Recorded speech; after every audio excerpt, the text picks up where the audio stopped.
Mr. Speaker, I thank the members for their impassioned pleas regarding second-hand tobacco smoke in homes. Let me assure everyone that we also take this matter seriously and are doing what we practically and reasonably can to tackle this issue. As part of our national health policy to discourage smoking and protect the public from second-hand smoke, we have expanded smoking prohibition extensively to more than 32,000 places. In residential areas, these include common corridors and stairwells of apartment blocks, right up to the doorstep.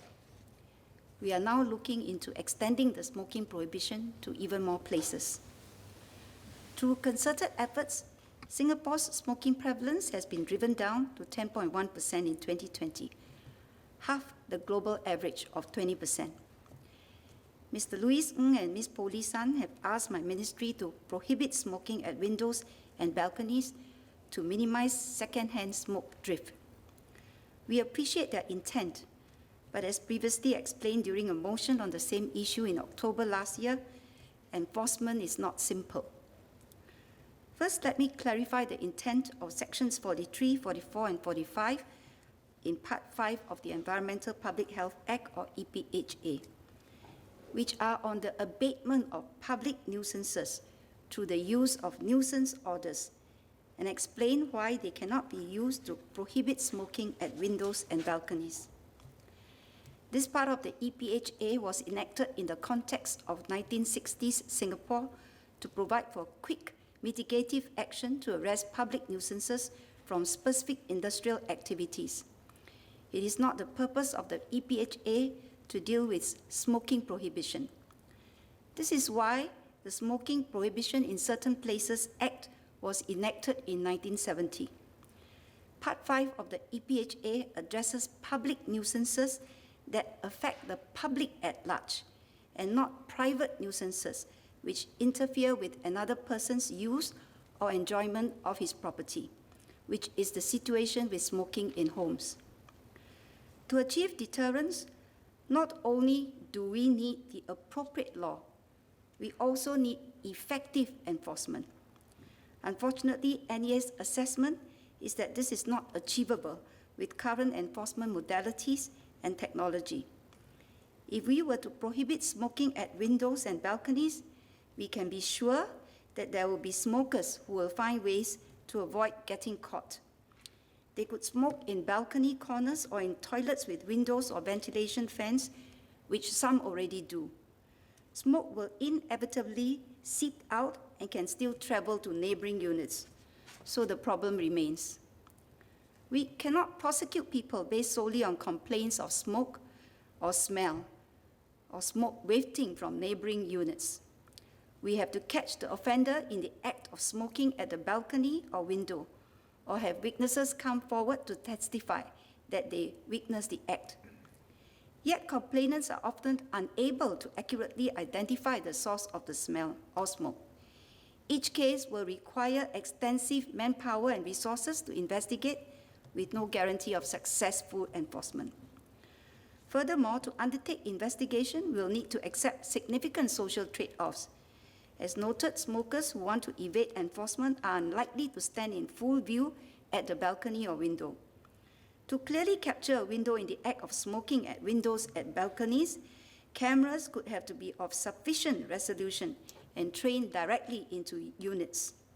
Their field of view would also cover neighboring units and potentially include innocent neighbors engaged in other activities.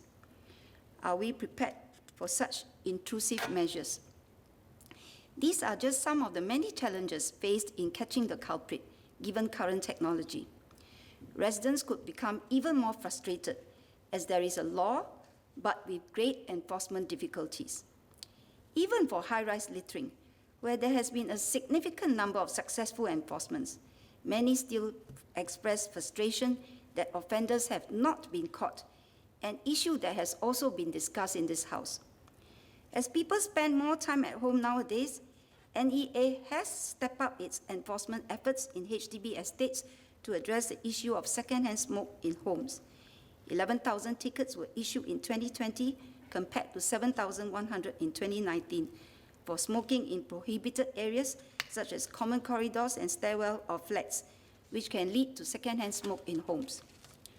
While this would be of little comfort to our members, Mr. Ng and Ms. Po, Singapore is not alone in grappling with this intractable issue.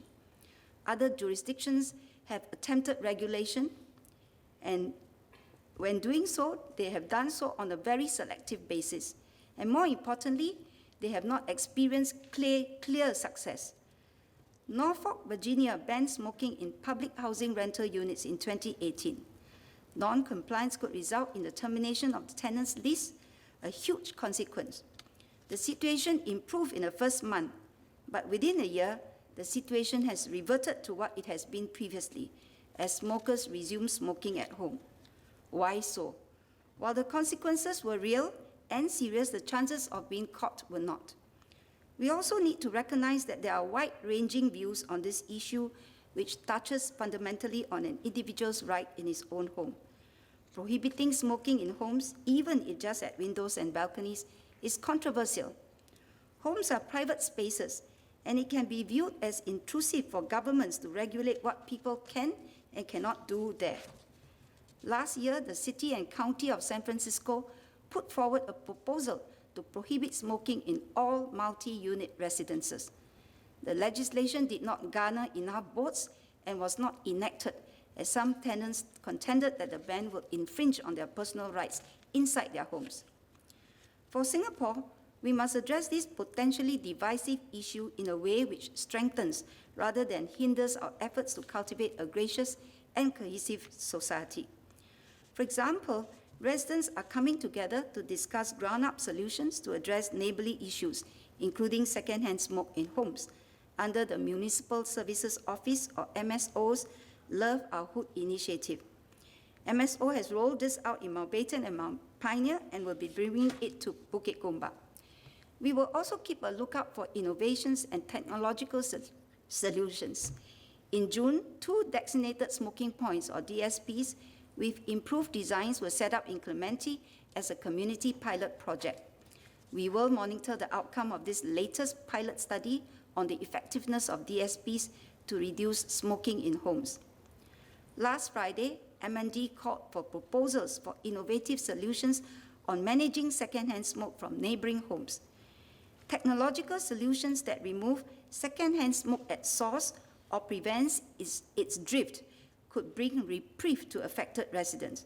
We hope to see promising submissions from enterprises. The pandemic has been a difficult time for all. For many, this has led to heightened tensions and fewer interactions among neighbors. Where there are problems of second-hand smokes from homes, I encourage neighbors to communicate with one another as a first step towards resolving the matter. My ministry has worked with various agencies to enhance joint advisories issued to smokers. In fact, most smokers cooperate, and thus far, less than 10% of the feedback we receive recur within a year. My ministry is also part of a work group that is reviewing the Community Dispute Management Framework. We are proposing enhancements to increase the effectiveness of the community mediation process and the Community Dispute Resolution Tribunal. The work group will share updates in due course. I want to assure members that we are committed to tackling second-hand smoke from homes and are monitoring global best practices and developments in technology and legislation. We stay open to innovative and practicable solutions and will continue to draw on the ideas and efforts of all stakeholders to address this issue for a more gracious and cohesive society.